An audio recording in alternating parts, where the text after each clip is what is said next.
Hello guys, IPL ఆక్షన్లోనే రిషబ్ పంత్ 27 కోట్లతో చరిత్ర సృష్టించాడు భయ్య. అయితే ఈ వీడియోలో డే 1 లంచ్ బ్రేక్ ముందు మొత్తం ఎంతమంది ప్లేయర్లు అమ్ముడయ్యారు, వారిలో హైయెస్ట్ రేట్ ఎవరికి వచ్చింది, అంతేకాకుండా ఏదైనా టీం ఆర్టీఎంను ఉపయోగించిందా అనేది తెలుసుకునే ముందు మీకు ఈ వీడియో నచ్చితే మాత్రం వీడియోకి ఒక లైక్ చేయండి భయ్య.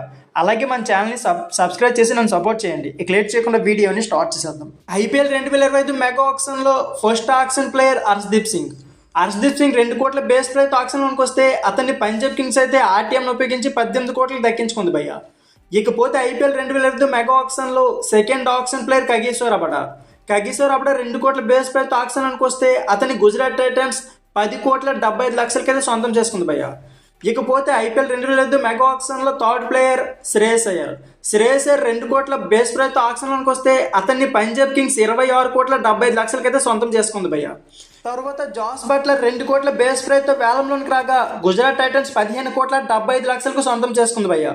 ఇకపోతే మిచెల్ స్టార్క్ 2 కోట్ల బేస్ ప్రైస్తో వేలంలోనికి వస్తే అతన్ని ఢిల్లీ క్యాపిటల్స్ 11 కోట్ల 75 లక్షలకు సొంతం చేసుకుంది. ఇకపోతే రిషబ్ పంత్ 2 కోట్ల బేస్ ప్రైస్తో వేలంలోనికి వస్తే అతన్ని ఎల్ఎస్జీ 27 కోట్లతో ఇప్పటివరకు జరిగిన హైయెస్ట్ బెట్ అయితే రిషబ్ పంత్ పైన జరిగింది భయ్య.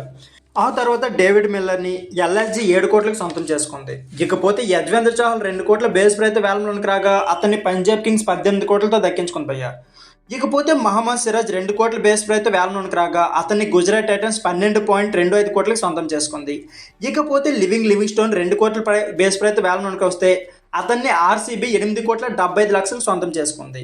ఇకపోతే కేఎల్ రాహుల్ 2 కోట్ల బేస్ ప్రైస్తో వేలంలోనికి రాగా అతన్ని ఢిల్లీ క్యాపిటల్స్ అయితే 14 కోట్లకు దక్కించుకుంది భయ్య. మహమ్మద్ షమి బేస్ ప్రైజ్ 2 కోట్లతో రాగా అతన్ని ఎస్ఆర్హెచ్ అయితే 10 కోట్లకు సొంతం చేసుకుంది. సో లంచ్ వరకు సోల్డ్ అయిన ప్లేయర్స్ వీళ్ళు భయ్య. ఇంకా తర్వాత కూడా కావాలనుకుంటే మన ఛానల్ని సబ్స్క్రైబ్ చేసి రెడీగా ఉండండి, లైవ్ అప్డేట్స్ వచ్చేస్తాయి.